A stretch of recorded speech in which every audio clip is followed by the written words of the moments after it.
Geek Outings, covering The Age of Rana. No, not today. Covering Clone Wars, Episode 8, Ahsoka's penultimate episode before. Spoiler alert, Beskar theft. Editor coming out of San Antonio, Texas. Hey, and Bobby, Joe Cole, JC Money here, coming from Santa Monica, California. Happy as always to be geeking out with my friends. What are we geeking out on tonight? That's right, Clone Wars, Episode 8.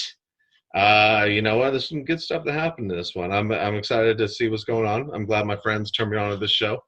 I'm going to look at the back episodes, and of course, we're in like day 30-something of Coronavirusville. But yeah, looking forward into getting into and dissecting this episode. So let's get into the geeking out.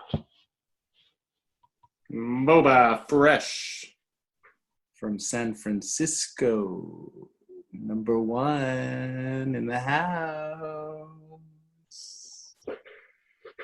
Spoiler alert. Lucy, how are you doing? All right, so Clone Wars, Ahsoka's first story arc here, because we know it's going to go somewhere else, ends, and get a little Darth Maul, Crimson Dawn references. It was nice. Spoiler alert! Exactly. I know Boba Fresh said that, but spoiler alert. Sorry. No one's seen Solo, so no one knows about Crimson Dawn. I just think that it was a really bad tail on a kite that barely flew in the first place. That's all. Well, okay, so all right, and I did see Solo, but so Crimson Dawn was a Solo reference? Sorry to say, like, I didn't like even catch that. I mean, I was going to ask, well, who was Crimson Dawn? You know, they're referencing that in that. Wait, so Boba Fresh? I mean, is this something I just missed? Lucy, what do you have to think about this? Well, I thought the whole episode was very well done. They got back on track. The last episode was a filler episode. Now they're moving the story along. She's heading to Mandalore. She's ended her story arc with the two sisters. Why this episode wasn't the last episode, I'm still kind of disappointed. I thought, like, I'll go back to how much I disliked the previous episode because it just killed time. Yeah, what about Rafa and Trace and their brilliant idea to all of a sudden bring the spice? Ahsoka setting them up to be like, go and, you know, make the run yourself, and you can make the decision if you're going to go be good and run out. No one's ever sacrificed anyone for anything for me before. And all of this, like, I want to say like contrived, but like it reminded me that this, and not to say that it's not a kid's show, but it reminded me that it's a kid's show. Predictable in a certain uninteresting way, and kind of like how Ed has mentioned, like in an already lackluster arc. Like this did not bring it for the episode 3, and the dynamics between those 3 characters in particular, because I want to talk about before they even get out of the prison. I don't like him. I've started to not like anybody in this group. And that's crazy because Trace is supposed to be very charismatic and very sympathetic and very likable. And I think it's Han Solo. In this arc, she's the Han Solo-esque character. I mean, I agree. She's supposed to be a naive Han Solo. I like, if they could redo Solo and put Trace in place, if they could put CGI Trace over Han Solo's character throughout Solo. One of our fans has Photoshop and knows how to do it. We'd love to see it. So please. I would prefer that movie. That movie I would believe. Hey, you know what was one thing I thought was completely ridiculous? How about this? Rafa whacks one of the lizard guys on the head with a steel pipe, and it bends to the shape of the guy's skull in a very comically way. And then she tries to punch him and kick him. I'm sorry. If a guy doesn't flinch when you hit him with a lead pipe, don't try to punch him or hit him. How about that? Rafa, just a bit of advice. Don't waste your moves. Run. Just run at that point. On that note, I think she is Latina, so there is a reservoir of strength Well, that Latinas can pull from when they punch. This Watch LA Originals, Bobby. okay. Yeah, Lucy. So I thought that your earlier point about Trace was good, but what was it you said about Rafa? Oh, my Rafa? I'm still not a huge fan of Rafa, but I came to appreciate her more after this episode where she was like, I don't like her, but she did us a solid, and we're going to have to go back and save her. I didn't expect that from Rafa, but I'm glad she went against probably her own better judgment and said, hey, she's throwing us. She got us out of there. Now let's find a plan to get her back. And I have to say, Lucy, that's a really good point. I didn't even see that point of redemption in Rafa. Because I was just thought, what I saw her was she had that bravado where she tried to bluff her way out of grabbing all that spice on the thing. And then I was even saying to these guys how I think she whacked a lizard guy in the head with a steel pipe. He didn't flinch. And then you're going to try to punch him and kick him. Yeah. Okay. That was. But I like her saying that she did want to save. She said, she did put her ass on the line. Let's do the same. What do you think, Ed? I don't know what to say, man. It's.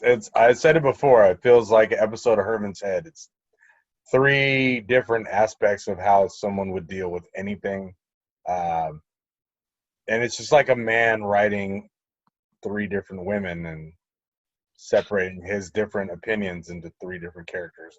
It just doesn't.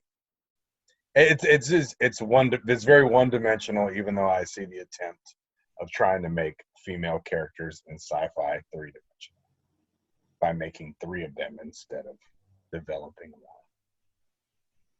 Bad math, but that's how. No, well, I mean, I agree with you, but I also think that that's just a common trope that's used to that's a familiar structure. That's Captain Kirk. Wait. I'm sorry. I'm not understanding. I want to because I want to keep up with this. So you're saying that a more competent character would have been 1 female character with the traits of all 3 of them, but somehow they decompressed it by separating it into 3 characters to make a story? Have you ever seen Herman's Head? Yeah, I like that show. So instead of like writing 4 characters, you write 1. And then instead of going through these characters to figure out how decisions are being made, you just have the character be a little more with different introspections. Sure. Yeah. So I disagree with Ed because always it's not an issue of them all being one aspect of the same character. They're all different people dealing with one problem in different ways. The problem of the story is that there's not enough time to develop any character for the choices for them to make to have any meaning, and everything just ends up seeming shallow and just one-dimensional. Like the problem with the episode isn't the 3 characters and their different ways of going at everything. It's that their 3 characters are going, their only character development is how they're going at this situation. There's no substance to Rafa or Trace beyond their parents' dying story, really. Like when Rafa's like, how, all these things that I've gotten you through, like we have no emotional connection to Rafa saving Trace from some unsavory situations in their past, and part of it is just, it's season 7, an episode that, a season that wasn't supposed to get made. And, maybe if they had season 8, they could have developed these characters some more and all that. And, go. Like, does the Mandalore story need completion, really? Like, I think it does. That's what I was going to ask, because it seems like you guys know what's going to happen already, but how much of it really needs to be fleshed out? But, I mean, Lucy seems like he wants to see it. Ed also seems like he wants to see it. And no, I'm saying in the sense the whole of like, premise of Star Wars is like you leave a lot of loose ends, and then you flesh. Well, you hear a legend. Yeah. and you want to know the myth behind the legend. And some people say the whole thing of Star Wars is C-3PO and the Ewok's chair telling a story of what happened to everyone else. 100% agree, but my point is that, like, the whole thing of Star Wars is you don't explain everything. You leave a lot of open plot holes. If you watch that last movie, that was So nothing. do you want to see it or not? Do I want to see the siege on we're Mandalore? going, but I think that's not a Schrodinger's cat. We're going to see it. It's not an issue if you want to see it or not. Now, I think that it's better had they not done this because, for example, when the first episode of Mandalorian comes out and he breaks out the Beskar and he's got all that Beskar and that thing and goes, and you're like, fuck. And he's like, yeah, remember the Siege of Mandalore? And we don't know what that is. Like, that off camera, that's like looking into the case in Pulp Fiction. It's whatever you want it to be, and it's the craziest thing. And so you end up having, in my opinion, a better story by not telling that story. I disagree. I'd like to see what they have to say. And my theory is the siege, or when the Empire takes over Mandalore, is going to coincide with Order 66. Oh. Can I tell you why you're stupid? Okay. Because The diplomat Pulp speaks. Fiction, I stand in opposition. We're going to see it and I'm going to enjoy it. Like, I'm not going to sit through it and be like, I did not want to see this. That's not going to happen. I'm just saying, had this season not happened and it didn't, and Mandalore came out and we had all of these unanswered questions, and in a universe that has been so thoroughly written and everything is known. Every character has a 5-page backstory. And there's so few mysteries left in Star Wars anymore. There's so few myths that still exist. So having that blank space of what happened on Mandalore, I thought was cool, and I would have been completely happy with it happening. They're now going to be limited by the bad story that they've already started telling. And that's what sucks, is because they're going to come into Mandalore off of this three-ass, weak-ass episodes. And okay. So, Schroeder, so now I'm going to quote something that you said. Once you tell James Howlett's story, you eliminate almost the beauty of Wolverine. Really? Logan. Wow. Of Logan. Of Logan. Okay, I see that. I hear that. So, I don't know, man. That's a double-edged sword. But you also said that you have to tell it eventually. You can only leave that piece of fruit hanging so long before it rots, you know? I just don't think that again, this was all planned out a long time ago. They're just fleshing out the story that was already prepared. I'm just saying, with it coinciding with Mandalorian coming out and Mandalorian being so fresh, I don't see how this isn't a disappointment somehow, because that the end of episode 3, when all the Mandalorians come out the fucking cuts and they're just like, it's going to be hard to beat that scene. And because Star Wars Clone Wars is not well animated in that sense. They don't, it's still very clunky and, a juvenile style of CGI that they've cleaned up over time. As the technology got better. I'm glad you broke up on that part, Ed. It's okay. Kind of like how South Park now looks better. Okay. On that note, I think the will of the Force is not always a good thing when it feels forced. Well, what do you think is going to happen next episode, Ed? It's going to start a new arc. We already know what's going to happen. It's the siege of Mandalore and all the Beskars getting stolen from the planet. It's going to be ripped in half. So we're going to see that happen in the next few episodes, you're saying? I think it's the last story arc. I mean, I already read it, so. No, but that's what you think is going to happen. We're going to see that in the next 4 episodes, whatever. Yeah, they're taking her to Mandalore, and Darth Maul's running Mandalore right now. So Darth Maul, and also, correct me, I know I'm not super fluid, but wait. So I like this. Spider legs? You're on silent right now, Strutter. Yeah, he's muted. I like that. We're on gallery view, so we can see you mouthing whatever you're mouthing. It's almost doing like that thing from Wayne's World when they roll up on the donut place and like. But wait, Darth Maul has spider legs right now? No, he hasn't had spider legs forever. That's like the first 2 episodes you see him, and then he's normal after that. Oh, see, okay, I don't know. I'm just No, wondering. but I'm saying, but that, like we talked about it, and that's your interpretation of him. Is like he's rolling around in spider legs the whole time. Yeah, that's No, it's literally when they find him in the bowels of some planet, and he's like he's scrapped himself together, almost like he was Lestat. insane at that point. Yeah. Yeah, it's like you ever watch Interview with a Vampire? Mhm. You know when Lestat he's sucking on rats and shit and eating crocodiles in the bayou just to stay alive, but he's not alive per se. That is Darth Maul with the spider legs. And then as soon as he's out of there, this is like 3 episodes later, he's fucking he's becoming the kingpin. He's like galactic kingpin. Because he can't take out the Empire. Well, whatever. The rising Empire. What do you think, Strutter? Do you think he's right? What's going to happen? I think Ed kind of sucks for spoiling that.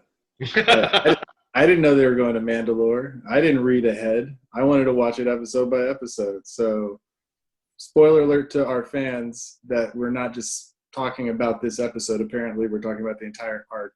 No, we talked about that last episode. I told you we speculated. No, Ed, we speculated about it last episode. If you had inside information, you at least presented it in a way that was. Oh, truth be told, I read a headline. Get the fuck out of here! You did not. No, I did. I did read the article. I swear to God. Same thing we do every day. So stick to Marvel, or you want to do one of the other things we were talking about? Try to take over the world. I know, Pinky.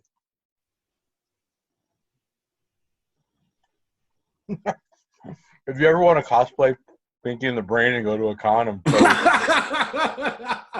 I'm 100% down.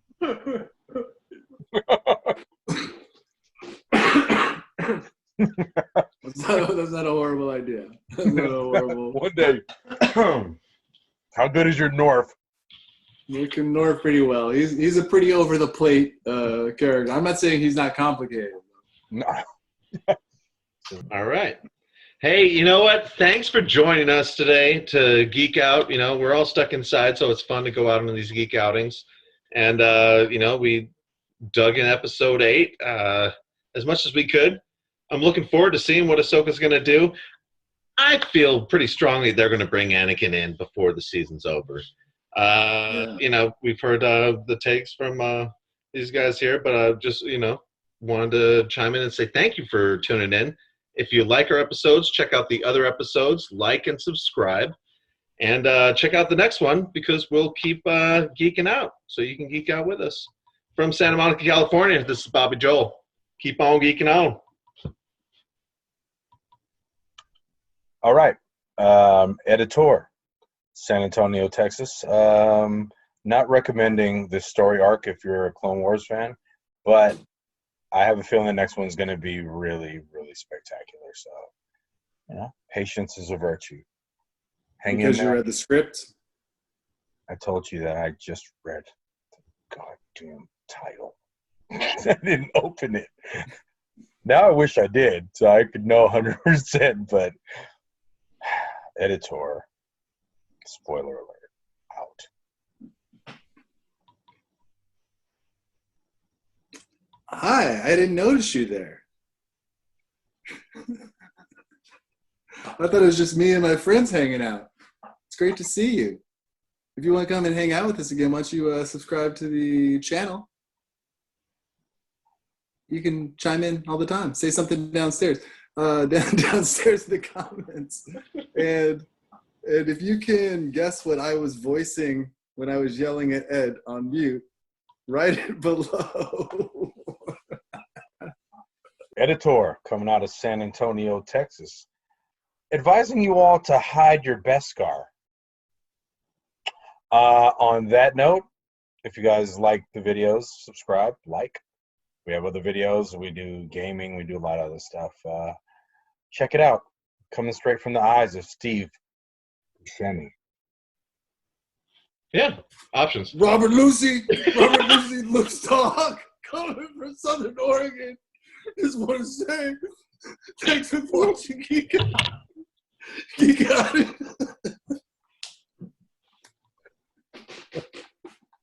You know that's gonna be the exit, right? You know that's the end of the episode. You know that already, right?